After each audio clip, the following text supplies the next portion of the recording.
मित्रांनो, सत्य काही लपत नाही. उद्धव ठाकरे यांच्यावरती वारंवार आरोप केले. उद्धव ठाकरे यांनी काँग्रेसची हात मिळवणी केली. उद्धव ठाकरे यांनी राष्ट्रवादी पक्षाला आपला पक्ष दावणीला बांधला.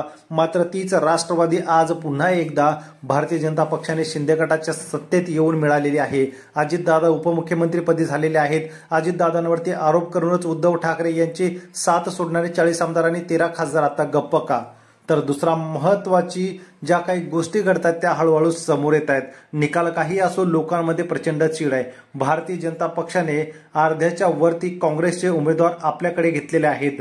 त्याच पद्धतीने आणि त्याच धर्तीवरती आता शिंदे गट चालतोय की काय हे दिसतंय. उद्धव ठाकरे यांचे कट्टर समर्थक आणि बाळासाहेबांचे कडवट शिवसैनिक अरविंद सावंत दक्षिण मुंबई लोकसभेचे उमेदवार 2 वेळेस 10 वर्ष त्यांनी पराभव केलेल्या उमेदवाराला शिंदे गटाने पक्षप्रवेश केला. कारण की बाळासाहेबांच्या या निष्ठावंताच्या पुढे आणि उद्धव ठाकरे यांच्या निष्ठावंत शिवसैनिकांपुढे शिंदे गटाला उमेदवार मिळत नव्हता.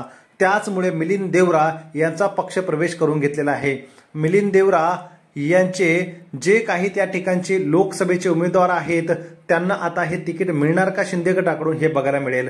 ज्याने काँग्रेस सोबत गेल्याचे आरोप केले तोच काँग्रेसचा उमेदवार आज शिंदे गटाला कसा चालतो हा एक मुंबईकर आणि सामान्य लोक प्रश्न विचारताना आपल्याला दिसत आहेत. आपल्याला काय वाटतं कमेंट करा. हा शिंदे गटाचा पराभव आहे काय